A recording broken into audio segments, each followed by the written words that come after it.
반갑습니다. 오늘은 새로운 단원 기압과 바람에 대해서 살펴보겠습니다. 1단원 오늘 살펴볼 건데 오늘 배울 첫 번째 개념은 기압에 대한 개념, 공기의 압력에 대한 개념입니다. 자, 여기 보니까 어떤 실험을 하고 있는 그림이 나와 있죠. 가운데에 큰 구가 있고 양쪽에서 말이 잡아당겼는데 자, 두 개의 반구를 붙였어요. 구의 절반을 반구라고 하죠. 반구 두 개를 붙이면 구형이 될 거고 양쪽에서 잡아당기니까 쉽게 떨어져야 되는데 이게 떨어지지 않는 거예요. 네, 말을 8마리, 16마리가 양쪽에서 잡아당겨야지 겨우 떨어질 만큼 잘 떨어지지 않았어요. 자, 그럼 이걸 어떻게 붙였길래 이게 잘 떨어지지 않느냐? 강력 접착제를 썼을까요? 네, 그런 게 아니고 이 접착제를 사용하지 않고도 붙였는데 이 내부에 반구를 붙여놓고 그 내부에 있는 공기를 빼냈더니 양쪽에서 아무리 당겨도 떨어지지 않고 말 16마리가 잡아당겨야지 겨우 떨어질 만큼 엄청난 접착력을 가졌더라. 그런 실험이에요. 자, 그 실험했던 도구 비슷한 것이 과학실에 있는데 선생님 찾아보니까 90년 재물조사 적혀 있어요. 와, 이 참 오래된 거죠. 30년 된 골동품인데 자, 네, 열어보면 이렇게 생겼어요. 내부 금속으로 튼튼한 금속으로 되어 있어 가지고 잘 부서지지 않겠죠. 네, 근데 여기 연결하는 부위에 보면 고무 패킹이 있어 가지고 두 개를 연결하면 공기가 잘 빠지지 않도록 되어 있어요. 이렇게 붙여놓고 이쪽을 통해서 진공 펌프로 안에 있는 공기를 모두 뽑아내면 거의 진공 상태에 가까워지면 이게 꽉 달라붙어서 빠지지 않아요. 아무리 세게 잡아당겨도 떨어지지 않아요. 네, 말 16마리가 이렇게 잡아당겨야지 떨어질 정도로 엄청난 접착력을 가지게 되겠죠. 접착제를 바르지도 않았는데 자, 이 어떻게 해서 이게 떨어지지 않느냐? 내부의 공기만 빼내는데 왜냐하면 공기가 누르는 힘, 네, 공기의 압력, 그걸 기압이라고 하죠. 그 공기의 압력이 너무 크기 때문에 그 기압이 엄청난 힘으로 작용하기 때문에 잡아당겨도 떨어지지 않는다. 그런 얘기예요. 자, 방금 선생님이 했던 얘기 여기 있죠. 보면 네, 대기가 작용하는 압력을 기압 또는 대기압이라고 한다. 그렇게 되어 있죠. 네, 단위 넓이의 수직으로 작용하는 힘을 압력이라고 하는데 단위 넓이라는 것은 단위는 1m, 2m, 넓이의 단위는 1제곱미터 이런 게 되겠죠. 1제곱미터 안에 누르는 힘의 크기를 압력이라고 하는 거예요. 자, 그런데 그 압력을 손으로 누를 수도 있겠고 여러 가지 물체에 누를 수 있는데 대기가 누르는 압력을 이제 기압이라고 한다. 혹은 대기압이라고 한다는 얘기예요. 자, 공기 누르는 힘 느껴져요? 공기가 우리를 누르고 있는데 느껴지는 사람 있어요? 잘 느껴보세요. 안 느껴져요? 네, 정상이에요. 네, 공기가 누르는 힘, 잘 안 느껴지죠? 그렇다고 해서 우리가 공기를 만만하게 보면 안 돼요.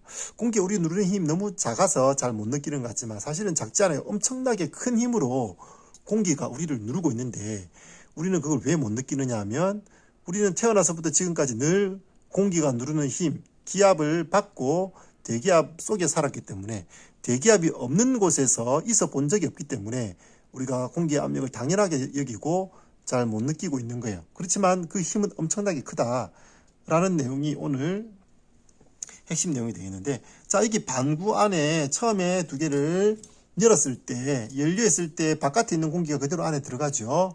그러면 이 안에 있는 공기나 바깥에 있는 공기나 공기의 압력, 기압은 똑같을 거예요. 같은 압력을 가진 공기가 안과 밖에 들어있죠. 자, 이런 경우에는 이렇게 닫았다가 당기면 쉽게 떨어져 나갈 거예요. 근데 내부의 공기를 빼내게 되면 진공 상태에 가깝게 빼내게 되면 안에 공기가 거의 없어지면 바깥쪽에 공기가 누르는 압력은 크지만 안쪽에서 바깥쪽으로 미는 힘이 작아지겠죠. 근데 바깥쪽에서 이 누르는 압력이 만만치 않다는 거예요. 엄청나게 크기 때문에 말 16마리가 잡아당겨야지 겨우 떨어질 만큼 엄청난 압력을 작용하고 있다. 네, 우리는 그 엄청난 압력을 늘 받으면서 살아가고 있어요. 그게 기압, 대기압이 되겠죠. 자, 한 페이지 넘겨보면 자, 이 기압이 얼마나 크냐면 물을 10m 높이까지 밀어 올릴 수 있을 만큼의 힘이에요. 자, 땅에서부터 저 하늘 높은 데까지 쌓여있는 그 공기, 어마어마한 양의 공기였겠죠. 그 공기가 누르는 힘이 엄청나다는 거예요. 네, 그게 얼마만큼이냐면 물 10m 높이까지 물 속에 10m 깊이에 잠수하면 그 물이 누르는 힘이 있죠. 네, 그 힘하고 같다는 거죠. 10m 높이의 물과 땅에서부터 저 높이까지 쌓여있는 공기의 무게가 사실 같은 거예요. 자, 그 옛날에 광산에서 지하수를 퍼내기 위해서 펌프를 사용해서 물을 끌어올렸어요. 그랬는데 땅속에 있는 물을 퍼올리는데 10m 이내에는 물이 잘 끌려 올라와요. 그런데 10m보다 더 깊은 데 있는 물은 펌프를 가지고 아무리 세게 잡아당겨도, 아무리 성능이 뛰어난 펌프를 사용해도 물이 끌려 올라오지 않는다는 거죠. 왜 그럴까? 네, 왜 그럴까요? 물이 왜 안 끌려 올라올까? 펌프의 힘이 약해서 그럴까? 그게 아니에요. 펌프는 충분히 힘이 센 펌프를 사용한다 하더라도 물이 끌려오지 않는 것은 사실은 펌프가 물을 끌어올린 게 아니라 공기의 압력에 의해서 물이 위로 밀려 올라온 거죠. 펌프가 했던 역할은 뭐냐면 그 호수 내부를 진공 상태로 만들어주는 거죠. 네, 그래서 공기의 압력이 제대로 작용할 수 있도록 도와주는 역할을 이 펌프가 한 거고, 실제로 물을 밀어 올린 것은 공기의 압력, 대기압이었던 거예요. 자, 그래서 그 대기압의 한계는 물을 10m 높이까지 밀어 올릴 수 있기 때문에 10m까지는 되지만 더 이상은 밀어 올릴 수 없다는 거예요. 자, 음료수가 들어있는 컵에 우리 빨대를 이용해서 빨아먹게 되면, 네, 우리가 빨대를 빨면 쉽게 물이 끌려 올라오죠. 뭐 이게 당연한 것처럼 느끼지만 사실은 내가 물을 빨아들인 것 같지만 실제로 내 입으로 물을 빨아들인 게 아니라 이 안에는 공기를 없앤 거예요. 공기를 빨아들이니까 어떻게 돼요? 이 안에는 진공 상태에 가깝게 되겠죠. 그러면 이 안에 내부의 공기 압력은 적고 이 바깥의 공기가 누르는 압력은 커서 이 빨대에서 물이 끌려 올라오는 거예요. 자, 그래서 우리는 빨대 길어봐야 뭐 30-40cm 정도밖에 안 되니까 쉽게 끌려 올라오지만, 자, 10m 높이까지는 이게 안 올라온다는 거예요. 자, 그래서 펌프에서 물을 끌어올리는데 여기서 10m까지는 물이 잘 끌려 올라와요. 근데 더 높은 데서는 어떻게 해야 되느냐? 그럼 이 10m 요쯤에다가 물통을 하나 더 놓고 펌프를 이용해서 물을 이렇게 끌어 담아가지고 여기다가 물을 담아 놓고, 그 다음에 이 물을 다시 펌프를 하나를 더 이용해서 끌어 올려야지만 된다는 거죠. 왜냐하면 펌프가 끌어올린 게 아니라 공기가 누르는 압력 때문에 물이 10m 높이까지 밀려 올라갈 수 있었던 거예요. 자, 이렇게 오늘은 대기압에 대해서 배우고 있는데, 대기압은 물의 높이를 10m까지 밀어 올릴 수 있을 만큼의 힘을 가졌다. 네, 즉 공기의 무게가 10m 높이의 물의 무게와 같다라는 내용이에요. 자, 그러면 물보다 좀 더 무거운 액체를 사용하면 어떻게 될까요? 물보다 더 무거운 액체를 사용하면 10m가 아니라 그보다 더 적게 올라가겠죠.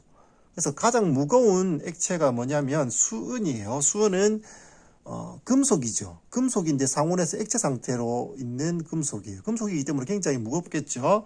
자, 이제 수은을 이렇게 담아 놓고 이 안에 이렇게 1m짜리 이렇게 유리관을 수은 안에다 풍덩 담궈 가지고 완전히 잠기게 담그면 이게 수은이 들어있고, 수은 속에다가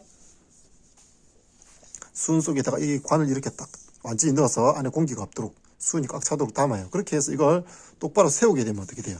이렇게 똑바로 세우게 되면, 수은 안에서 이렇게 세우게 되면 이 안에 수은이 가득 찬 상태로 있어야 되겠죠. 이 가득 채운 상태로 이렇게 들어 올렸고, 유리관에 뭐 구멍이 뚫려 있지 않으니까 그대로 똑바로 세우면 이렇게 꽉 차 있는 상태로 있을 것 같았지만, 사실은 이 어디까지냐면 여기 76cm까지는 수은이 들어있지만 요 위에는 진공 상태가 된다는 거죠. 자, 이걸 비스듬히 하면 어떻게 되느냐? 비스듬히 하면 역시 똑같은 높이, 요렇게 76cm 높이까지만 수은이 있게 돼요. 자, 왜냐하면 이 수은은 물보다 훨씬 무겁죠. 공기보다 무거워요. 그래서 공기가 이 수은을 눌러주는 공기의 압력이 수은을 76cm까지 밀어 올릴 수 있는 힘이 된다는 거죠. 자, 그래서 대기압은 물 10m 높이까지 밀어 올릴 수 있고, 수은은 76cm까지 높이 올릴 수 있는 그런 힘을 가지고 있어요. 자, 그래서 우리가 대기압을 우리가 1기압, 2기압, 3기압 이렇게 기압이라는 단위를 써서도 나타낼 수 있어요. 자, 그래서 1기압이라는 단위, 1기압이라는 공기의 압력은 수은을 76cm까지 밀어 올릴 수 있고 물을 10m까지 밀어 올릴 수 있는데, 이 단위, 기압이라는 단위는 또 너무 크니까 1기압, 2기압, 3기압 이렇게 하면 숫자가 너무 커져 버리니까 숫자가 아니라 압력이 너무 커져 버리죠.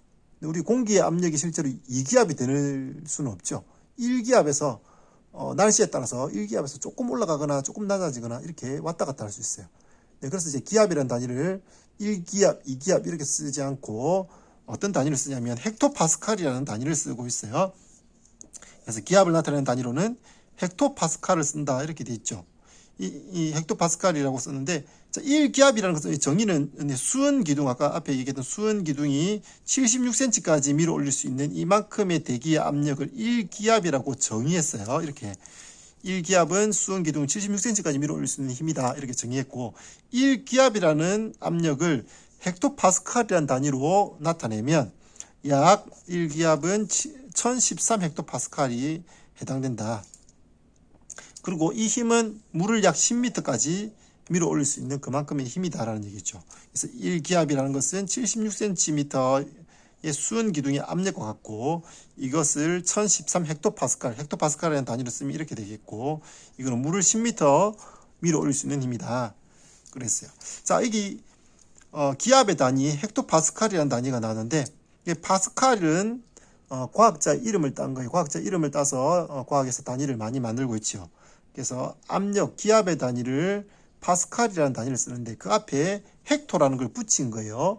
헥토는 뭐냐면, 헥토는 뭐 여러 단위 앞에 붙을 수 있는 거예요.